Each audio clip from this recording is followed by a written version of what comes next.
जय हिंद दोस्तों। आज की इस वीडियो में हम लोग कुछ इतिहास के पन्नों पे जोर डालते हैं। जो आज आखिर में आज जो हम लोगों का ये वीडियो होने वाला है वे है जो मगध पे जो है 7 वंशों ने शासन किया। आप लोग ये जानते होंगे या नहीं जानते होंगे ये तो हमें पता नहीं है, क्योंकि हम जानते हैं इसलिए हम बोल रहे हैं और हम अभी अभी पढ़वे किए हैं इसलिए हम आपको बोल रहे हैं। 7 वंशों ने शासन किया था जिसमें पहला वंश था हर्यंक वंश। ठीक है, आज हम लोग जो इस वीडियो पे चर्चा करेंगे वे करेंगे हर्यंक वंश पे। अगर आप लोगों को ये वीडियो देखना है तो पर भी ठीक, नहीं देखना है तो पर भी ठीक, क्योंकि आप अगर नहीं देखेगा तो पर भी ठीक इसलिए कह रहे हैं क्योंकि हम ये खुद अपनी पर्सनल लाइफ के लिए वीडियो बना रहे हैं। अब ऐसा नहीं कि हमें जो है आगे चल के अगर रिवाइज हम करें ना तो हमें दिक्कत नहीं आएगी, क्योंकि अब कौन इतना मान के चलिए टाइम मैनेजमेंट बहुत ज़रूरी होता है किसी भी स्टूडेंट के लिए, और एक स्टूडेंट हम में है इसलिए हमें टाइम मैनेजमेंट, अब खाने पीने के साथ साथ अन्य कई ऐसे काम रहता है जिसमें हम मोबाइल चलाते चलाते तो निकाल देते हैं बट पढ़ नहीं पाते हैं। इसलिए ये जो हम वीडियो बना रहे हैं ये हम अपने खुद जो है रिवाइज के लिए बना रहे हैं।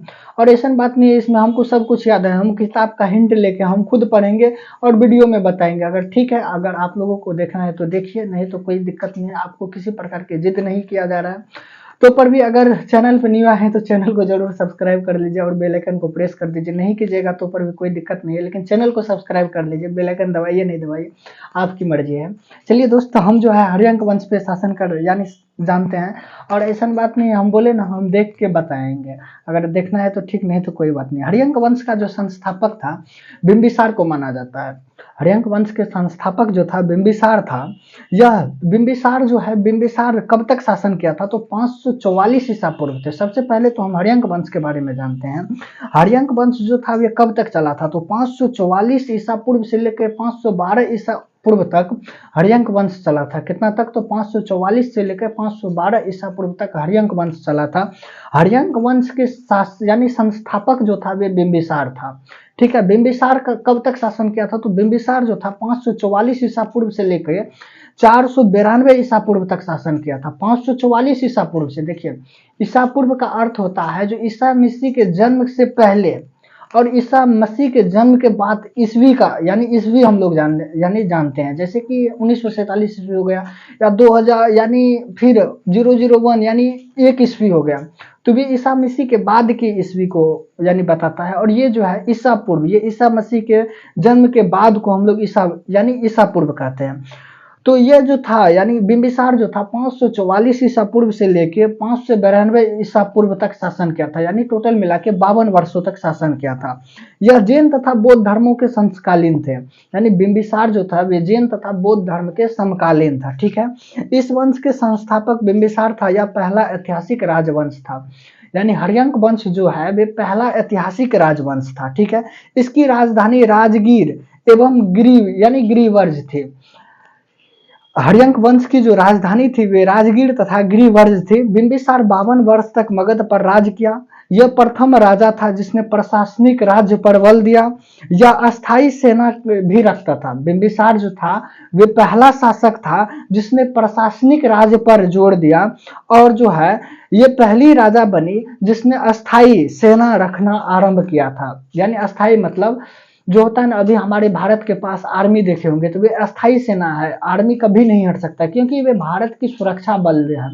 इसलिए हर्यंक वंश के राजा बिंबिसार ने अस्थायी सेना रखना आरंभ कर दिया था। ठीक है, बिंबिसार धर्म यानी बौद्ध धर्म के अनुयायी थे, यानी बौद्ध धर्म को भी मानते थे। बिंबिसार ने अंगराज यानी अंगराज के शासक ब्रह्मादत्त को हराकर, यानी बिंबिसार जो था वे अंगराज के शासक ब्रह्मादत्त को हराकर यानी युद्ध में हराकर वहां पर जो है अपने पुत्र अजात शत्रु का वहां का शासक बना दिया।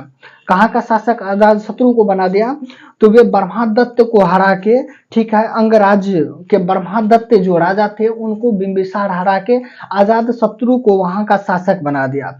बिंबिसार ने विवाह के माध्यम से अपने क्षेत्र का विस्तार किया। बिंबिसार जो है शादी विवाह यानी मान के चलते हैं, जो एक राजा है और दूसरे राजा से शादी करके और दहेज में जो उनको जमीन देती थी उनसे अपने क्षेत्रों का विस्तार किया। बिंबिसार की यानी बिंबिसार की पहली पत्नी महाकोशल थी। बिंबिसार की पहली पत्नी का नाम महाकोशल थी, जो कोशल राज्य की पुत्री और प्रेषणजीत की बहन थी। जो कोशल राज्य की पुत्री थी, कौन था कोशल राज्य की पुत्री तो बिंबिसार की पहली पत्नी यानी महाकोशला जो था वे कौशल राज की पुत्री थी और प्रेमजीत की बहन थी। इसके साथ दहेज में काशी प्रांत मिला था। यानी फर्स्ट जो शादी किया था बिंबिसार महाकौशल से, तो उनके साथ उनको पहली यानी दहेज में जो दिया था वे कौशल राज यानी काशी प्रांत मिला था, जिसमें 1 लाख वार्षिक आय मिलती थी। यानी एक साल में जितनी टैक्स यानी कर जो मिलता था वे 1 लाख के करीबन उस समय में मिलता था।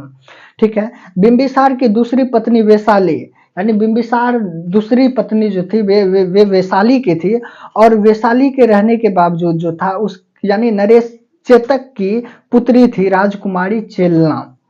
यानी बिंबिसार की दूसरी पत्नी का नाम चेलिना था। वे किसका बेटी थी, तो नरेश चेतक की बेटी थी, जिसने आजाद शत्रु का जन्म दिया था, जिनसे जो था वे आजाद शत्रु का जन्म हुआ था। बिंबिसार की तीसरी पत्नी पंजाब में मद्र यानी कुल की राजकुमारी क्षेमा थी।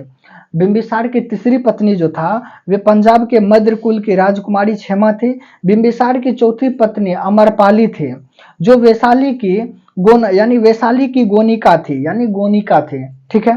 अब बिंबिसार अपनी पत्नी रानी चेलना से प्रभावित होकर जो है जैन धर्म को अपना लिया। बिंबिसार जो है अपनी पत्नी यानी चेलिना से, जो कौन सी, तो यानी दूसरी पत्नी थी चेलिना, उनसे प्रभावित होकर वे जैन धर्म को अपना लिया। बिंबिसार के पिता का नाम भाटटी यानी भाटिया था। बिंबिसार के पिता का नाम क्या था, तो भाटिया था।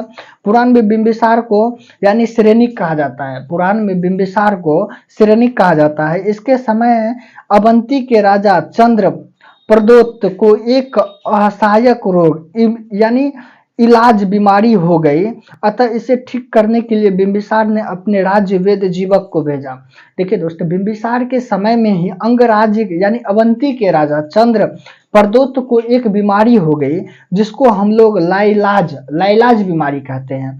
और लाइलाज बीमारी को ठीक करने के लिए बिंबिसार जो है अपने राज्य से जो है वेद को भेजा, जिसका नाम जीवक था। जीवक के इलाज से जो था वे चंद्र प्रदोत स्वस्थ हो गए। जैसे ही चंद्र प्रदोत स्वस्थ हो गए तो अवंती के राजा कौन था, तो यानी चंद्र प्रदोत था। चंद्र प्रदोत जो है वे अवंती में विलय स्वीकार कर लिया, यानी अवंती जो है अवंती को मगध के अधीन कर दिया। अंगराज्य को जीतकर मगध साम्राज्य का विस्तार किया। ठीक है। अंगराज्य को भी जीत लिया कौन, तो यानी चंद्र प्रदोत जो था, चंद्र प्रदोत मगध में अधीन हो गया, यानी मगध का साथ देने लगा, और जिसके कारण अंगराज्य को जीत के मगध साम्राज्य का विस्तार किया। बिंबिसार छोटे राज्य को युद्ध से जीत लेता था। इनसे वैशाली पर भी आक्रमण किया था, किंतु असफल रहा। बिंबिसार जो है छोटे छोटे राज्य पे आक्रमण करता था, यानी युद्ध करता था और उनसे जीत लेता था। बिंबिसार जो है वैशाली पर भी आक्रमण किया, लेकिन आक्रमण करने के बावजूद वे असफल रह गए, और इसकी हत्या उसी के पुत्र अजात शत्रु ने कर दिया। बिंबिसार का जो हत्या था उनके पुत्र अजात शत्रु ने कर दिया। अब यहाँ से बिंबिसार का हर्यंक वंश का जो पहला राजा था बिंबिसार, उसका खेल खत्म, वे भगवान के प्यारे हो गए। अब आता है यानी जो गद्दी जो आया, राज्य गद्दी, वे अजात शत्रु के हाथ में आया। अजात शत्रु जो था वे 492 ईसा पूर्व से लेकर 460 ईसा पूर्व तक राज्य किया। अजात शत्रु 492 से 460 ईसा पूर्व तक राज्य किया। अजात शत्रु का ही अर्थ होता है जो शत्रुओं को नाश करने वाला। आपको नाम से भी स्पष्ट हो जाता होगा, जो अजात शत्रु का ही नाम होता है जो शत्रुओं का नाश करने वाला। इसे कुनिक भी कहा जाता था। अजात शत्रु को जो था हम लोग कुनिक भी कहते हैं। इसने अपने पिता की हत्या कर दी थी, यानी जो है अजात शत्रु ने ही बिंबिसार की हत्या कर दी थी, अतः इसे पितराहिंती भी कहते हैं, यानी पितराहिंता भी कहते हैं। किसको, तो अजात शत्रु को पितराहिंता भी कहते हैं। यह अपने मामा यानी प्रेमजीत की पुत्री वजीरा से प्रेम करता था। ये जो था अजात शत्रु अपने मामा की बेटी वजीरा से प्रेम करता था, और वजीरा की सुरक्षा में इसने सुरक्षा की दृष्टि से राजगीर को किला बंद कर दिया। इन्होंने वजीरा की सुरक्षा में, अपनी गर्लफ्रेंड की सुरक्षा में जो है राजगीर को किलाबंद कर दिया, यानी चारों ओर से किला से घेर दिया। ठीक है। अब अब राजगीर 5 पहाड़ियों से घिरा हुआ है। राजगीर जो था वे 5 पहाड़ियों से घिरा हुआ था। इसके समय सबसे बड़ी घटना महात्मा बुद्ध की मृत्यु हो गई थी। यानी अजात शत्रु की जो था सबसे बड़ी घटना क्या हुई थी, तो इसके समय में जो है महात्मा बुद्ध की मृत्यु हो गई थी। ठीक है।